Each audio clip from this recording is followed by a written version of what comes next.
সনাতন ধর্মের দুর্গা পূজার আজকে শ্রী শ্রী পঞ্চমী। আমি সমস্ত সন্দেশখালী সহ আমার বাংলার আপামর জনগণকে শুভেচ্ছা জ্ঞাপন করি।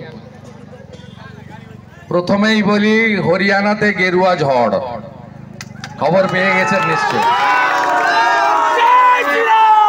বাংলাতে হবে তো? হবে তো? জয় জয় শ্রীরাম, জয় জয় শ্রীরাম। আমাদের সন্ত সমাজ অনেক আজকের কাজ ফেলে তারা এসেছেন। কেন এসেছেন? গতবারে জিয়ারউদ্দিন মোল্লা সাহেব গেরুয়া কাপড় খুলিয়েছিলেন, সবুজ কাপড় পরিয়েছিলেন। কেমন আছেন মোল্লা সাহেব? চিরদিন কাহারো সমান নাহি যায়। এক বছর পরে গেরুয়া লাগিয়েছে। হিন্দুর বাচ্চা মরে যায়নি।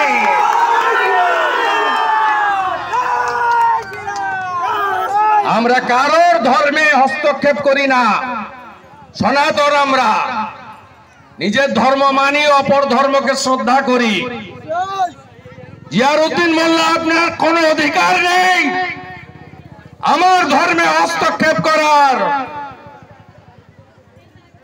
আমরা স্বামীজির শিষ্য। স্বামীজি বলে গেছেন, নিজ ধর্মের প্রতি আস্থা রাখো, অপর ধর্মকে শ্রদ্ধা করো। এই নীতিতে চলুন। আরজি করের কথা মনে আছে? বিচার চাই তো? ওপারে কুলতলিতে 10 বছরের বাচ্চা মেয়েকে কি করেছে এপারে খবর রেখেছেন তো? ফাঁসি চাই, ফাঁসি চাই।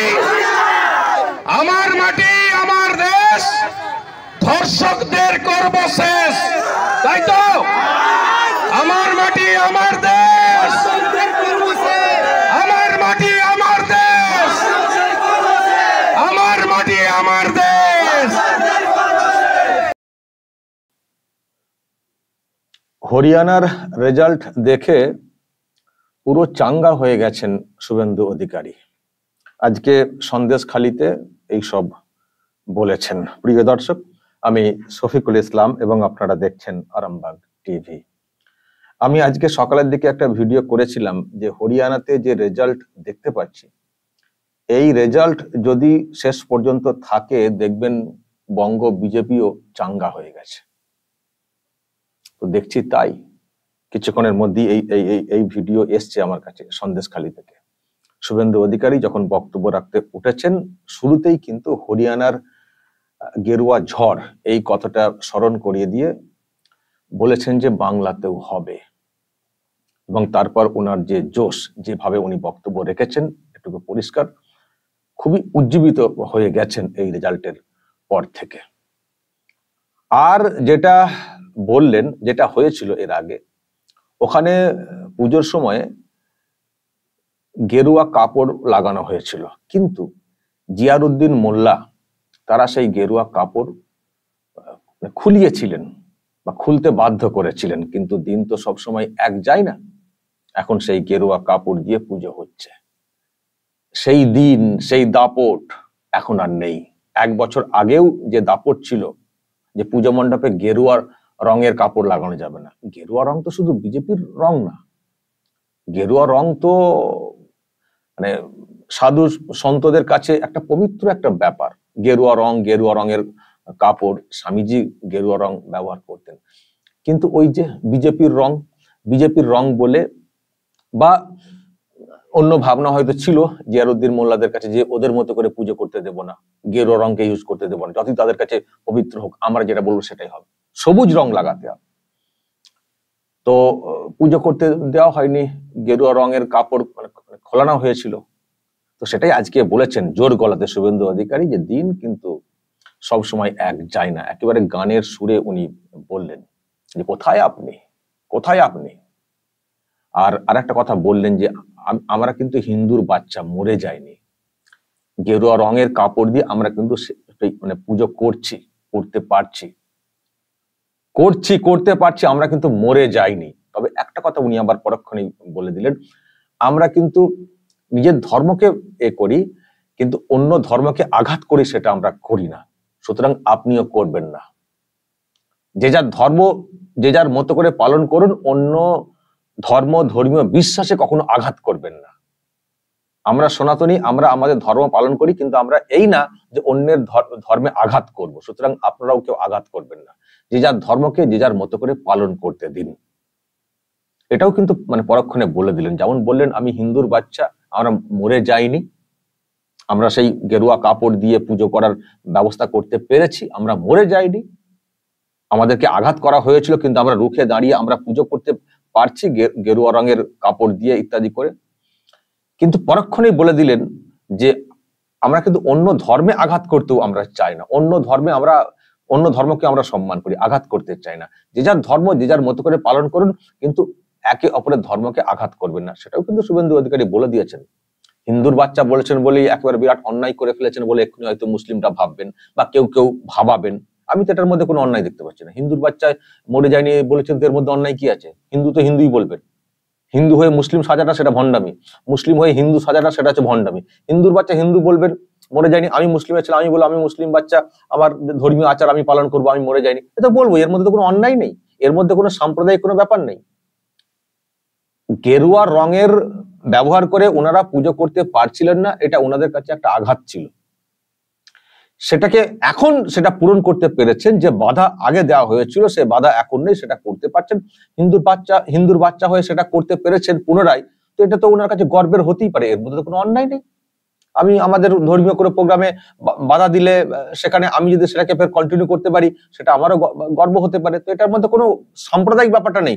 কেউ হয়তো সাম্প্রদায়িক দেখানোর বা বোঝানোর চেষ্টা করবেন, কিন্তু আমি এসবের মধ্যে কিছু দেখি না। জোর গলায় বলতে পারে, উনি ওনার ধর্মীয় ব্যাপারে বলছেন, হিন্দুর ছেলে হিন্দুর বাচ্চা বলবেন, এর মধ্যে অন্যায় কোথায় আছে? এটাই তো হওয়া উচিত। নিজের ধর্মকে নিষ্ঠার সঙ্গে পালন করা উচিত প্রত্যেকের যে যার ধর্মটাকে নিষ্ঠার সঙ্গে পালন করবেন, অন্য ধর্মকে আঘাত করা চলবে না, এটাই হচ্ছে আমার পলিসি। কারণ আমি বিশ্বাস করি, কে কি করেন সেটা তাদের বিষয়, আমি বিশ্বাস করি আমার ধর্ম বলেছে অন্য ধর্মের উপরে কোনো জোর জবরদস্তি করা যাবে না। কেউ কোনোভাবে ধর্মীয় মানে আচার অনুষ্ঠান পালন করলে সেখানে আমি বাধা দেব, জোর জবরদস্তি করব, এটা করা যায় না। যে যার বিশ্বাস, যে যার কাছে ধর্মে কোনো জোর জবরদস্তি নাই, এটাই আমি বিশ্বাস করি। আপনারা এক্ষুনি হয়তো অন্য কিছু বলে টলে দেখাবেন, সে যে যা ভাববেন, কিন্তু আমি যেটুকু বিশ্বাস করি সেটুকু আমি বলছি। সুতরাং শুভেন্দু অধিকারীর এই যে একটা তৃপ্তি বা একটা প্রাপ্তি, যে গেরুয়া রংটা খুলে দেওয়া হয়েছিল, এবার আমরা গেরুয়া রংকে ব্যবহার করে পুজো করতে পারছি, এটা ধর্মীয় বিশ্বাসের জায়গা থেকে ওনার তো তৃপ্তি, আনন্দ তো হতেই পারে, সে আনন্দ আজকে প্রকাশ করেছেন, তো এর মধ্যে অন্যায়টা কোথায়? কিন্তু আরো কথা উনি বলেছেন যে এই যে যারা ধর্ষণ করছে এদের শেষ দেখতে চাই, এটা আমরা শেষ করব বলে একটা স্লোগানও উনি দিয়েছেন। এটা তো বাংলার এখন সমস্যা হয়ে দাঁড়িয়েছে। আরজিকর, কুলতলি বা আরো সব জায়গাতে এখন তো রাজ্যের প্রত্যেকটা দিনই প্রায় কান পাতলি শুনতে পাবেন, অমুক জায়গাতে এই হয়েছে, তমুক জায়গাতে এই হয়েছে, মাঠে তুলে নিয়ে গিয়ে ধর্ষণ, ঝোপে নিয়ে গিয়ে ধর্ষণ, খুন, মেডিকেল কলেজে ধর্ষণ, এ তো দেখছেনই, ধর্ষণের রাজ্য হয়ে গেছে। এখন দুর্গা উৎসব চলছে, তার মধ্যে দেখবেন ধর্ষণের খবর চলে আসছে বিভিন্ন জায়গা থেকে। কেউ তো বলছেন তাহলে কি এটা ধর্ষণের উৎসব হচ্ছে নাকি? দিদিমণি বলছেন উৎসবে ফিরুন, কি করে উৎসবে ফিরবো? এটা ধর্ষণ চলছে একটার পর একটা জায়গাতে, আর আপনি বলছেন উৎসবে ফিরতে। আপনি উৎসবে ফিরুন, আপনি ডান্ডিয়া খেলুন, যা পারছেন করুন, আমাদের পক্ষে সম্ভব না। কিন্তু হ্যাঁ, তিথি মেনে আমাদেরকে পুজো করতে হবে, যেমন ওখানে পুজো হচ্ছে, অন্য জায়গাতে পুজো হচ্ছে, পুজো আমাদেরকে করতে হবে, কিন্তু উৎসবে মারতে হবে ধর্ষণের বিষয়গুলোকে ভুলে গিয়ে 1 মাস তো হয়ে গেছে, 2 মাস তো হয়ে গেছে, চলুন এবার আমরা উৎসবে ঢুকে যাই। এই ধরনের পাষাণ হৃদয় সেটা আপনার থাকতে পারে, আপনি করতে পারেন, এটা আমাদের পক্ষে সম্ভব না, এটা অনেকে বলছেন। পুজো হচ্ছে নাকি? পুজো কেন হবে না? পুজো তো হবেই, তিথি মেনে তো পুজো হবেই, পুজোতে মানুষ যাবেন, আচার অনুষ্ঠান পালন করবেন, আর যেটুকু যার নিজের ইচ্ছেতে যতটুকু মানে সামিল হওয়া যায় ততটুকু।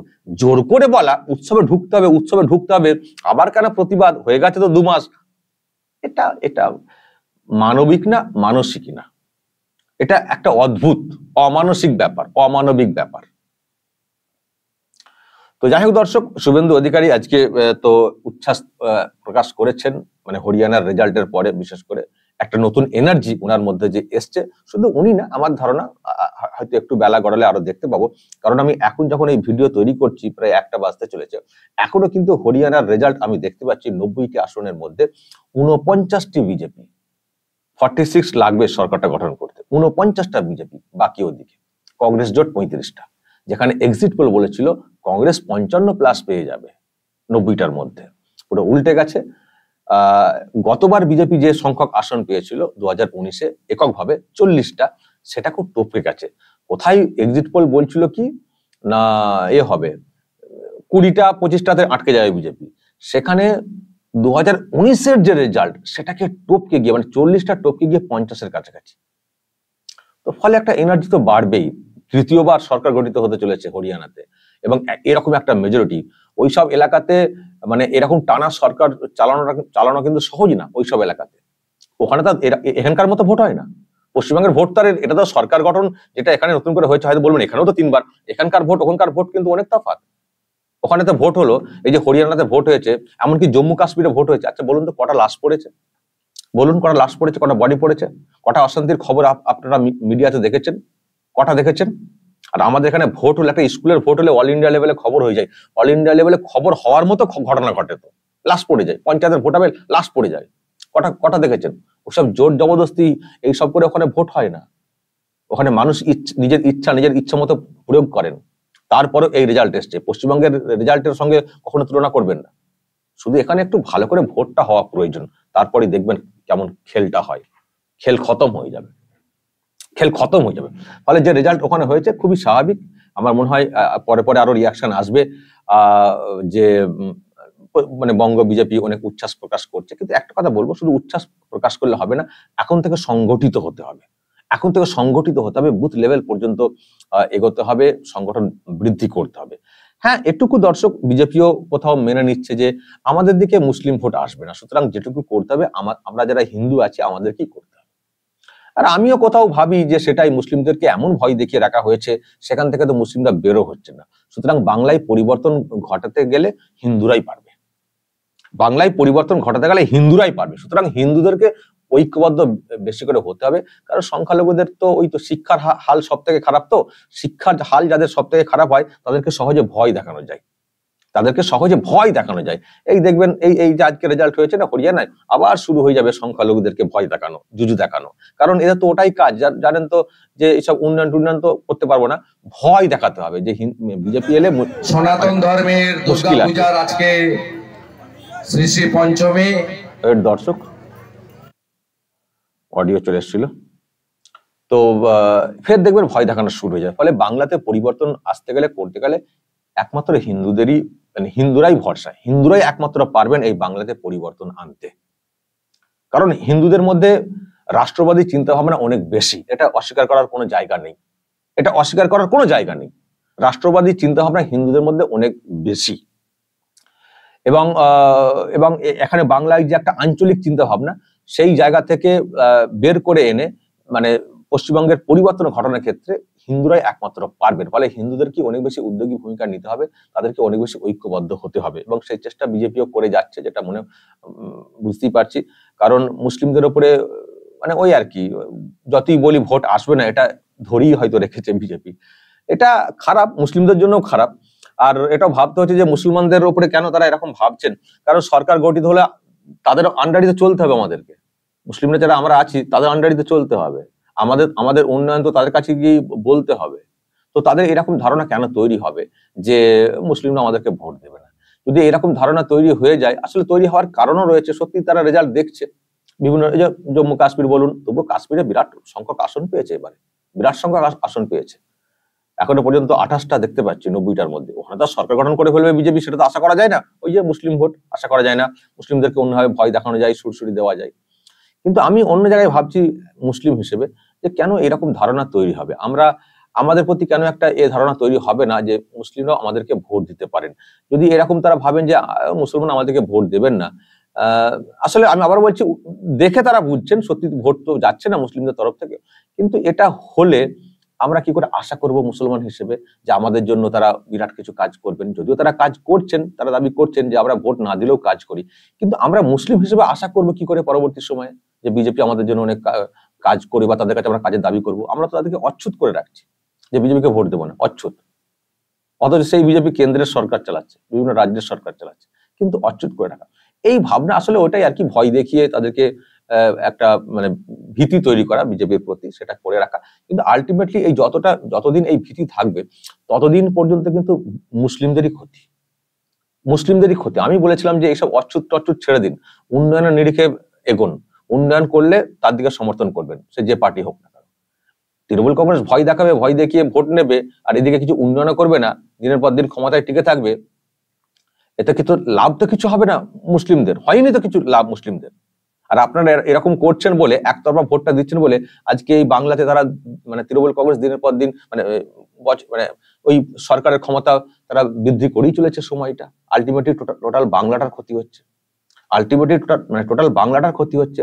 তাহলে বাংলা যে এই যে পিছিয়ে যাচ্ছে, এরপর তো হিন্দুরাই কিছুদিন পরে বলবেন বাংলাকে এতটা পিছিয়ে দেওয়ার জন্য দায়ী হচ্ছে মুসলিমরা। মুসলিমরাই একমাত্র একতরফা তৃণমূল কংগ্রেসকে ভোটটা দেয়, সেই জন্য বাংলাতে পরিবর্তন আসছে না, আর বাংলার কোনো উন্নতিও হচ্ছে না, সত্যি হচ্ছে না। স্কুল কলেজ দেখবেন কি হাল হয়ে গেছে। তাহলে দায়টা কিন্তু মুসলিমদেরকেই নিতে হবে। বাংলাতে এই যে এরকম অবস্থা হয়ে গেছে, এর জন্য দায়টা কিন্তু মুসলিমদেরকেই নিতে হবে।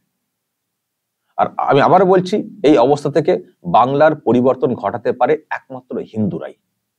আমি মুসলিম হিসেবে বলবো, যেহেতু বাংলার উন্নতি দেখতে আমিও চাইছি, আমি জানি না আমার কমিউনিটি কতটা কি সাপোর্ট করবে পরিবর্তনের ক্ষেত্রে, কিন্তু হিন্দুদের দিকে কিন্তু আমিও তাকিয়ে রয়েছি। আমি মুসলিম হিসেবে বলছি, হিন্দুদের দিকে আমিও তাকিয়ে রয়েছি এই বাংলাতে পরিবর্তন করে একটা সুশাসন প্রতিষ্ঠা করার ক্ষেত্রে। হিন্দুদের কি এগিয়ে আসতে হবে, শুভেন্দু অধিকারীরাও নিশ্চয়ই সেটাই হয়তো ভাবছেন, সেই জন্য হিন্দু ভোটটা যাতে একদিকে থাকে আর কি, সেই চেষ্টা তারা করছেন। তাছাড়া কোনো বিকল্প নেই। অ্যাপিল হয়তো তারা করবেন মুসলিমদের কাছে, কিন্তু মুসলিমদের যে রিয়াকশন দেখি বিভিন্ন সময়ে, কি আর করার আছে। আবারও বলি শেষে মুসলিমদের উদ্দেশ্যে যে ওইসব অচ্ছুত ছাড়ুন, সকলকে আপন করে নিন। কোনো পার্টি আমাদের কাছে অচ্ছুত ভাবলে চলবে না, সকলকে আপন করে নেবেন। আমার উন্নতি যারা করবেন তাদের পাশে আমরা আছি। কোনো জুজু ভয় দেখানোর ব্যাপারে আমরা আর না, কোনো জুজু ভয় দেখানোতে আমরা ঢুকে যাব এটা না। উন্নয়নটা হবে আমাদের মাপকাঠি, উন্নয়নটা হবে আমাদের সমর্থনের মাপকাঠি। যারা উন্নয়ন করবেন, করতে পারবেন, তাদেরকে সমর্থন। আমি এই নিয়ে তো একটা উদ্যোগও নিয়েছি, আপনারা জানেন। আমি সেটা নিয়ে এগোচ্ছি, পরবর্তী সময়ে আরো সামনে আসবো। যারা উন্নয়ন করবে তাদের দিকেই সমর্থন। আমাদের কাছে কোনো পলিটিক্যাল ছুতমার্ক নেই। আর যদি সত্যিকারের একটা কথা বলে দিই শেষে, যতই মুসলিমরা এখানে মনে করেন যে আমরা ভোট দেব না, বিজেপি এখনো বিশ্বাস করে, আর আমি দেখছিলাম একদিন হিসেব করে, যে ওদের যে বিশ্বাস সেটা কিন্তু একেবারে অমূলক না। যদি সত্যি এই বাংলাতে মুসলিমরা একটাও না ভোট দেন, যদি উল্টো দিকে হিন্দুরা ঐক্যবদ্ধ হন, আর যদি ফলস ভোটটাকে আটকানো যায়, এবারও যা ভোট হয়েছিল, যদি ফলস ভোট আটকানো যেত এমনিতে রেজাল্ট উল্টো হতো। তো যদি ফলস ভোটটাকে আটকানো যায়, তার একটা প্রসেস চলছে, আমি সেটা নিয়ে একটা পরবর্তী সময় একটা এপিসোড করব, কি প্রসেস। যদি ফলস ভোটটাকে আটকানো যায়, মুসলিমরা যদি একটাও না ভোট দেন মানে বিজেপিকে, তারপরেও কিন্তু এই বাংলাতেও বিজেপি মুসলিমদের ভোট ছাড়াই ক্ষমতায় আসতে পারে, সেই অঙ্ক কিন্তু আছে বাংলাতে। ফলে যেটা বলার, তখন কি করবেন? যখন আপনাদের একটা ভোট না নিয়েও বিজেপি সরকারে চলে আসবে, তখন কি করবেন? আপনারা তো ভোট দিলেন না, তাহলে আপনারা তারপরে কি করে আশা করবেন নতুন যে সরকারটা আসবে তার কাছে ভালো কিছু? তখন চিৎকার করে কাঁদলে কিন্তু হবে না। দর্শক বলবেন যা বলার কমেন্ট বক্সে, নজর রাখবেন আরামবাগ টিভিতে।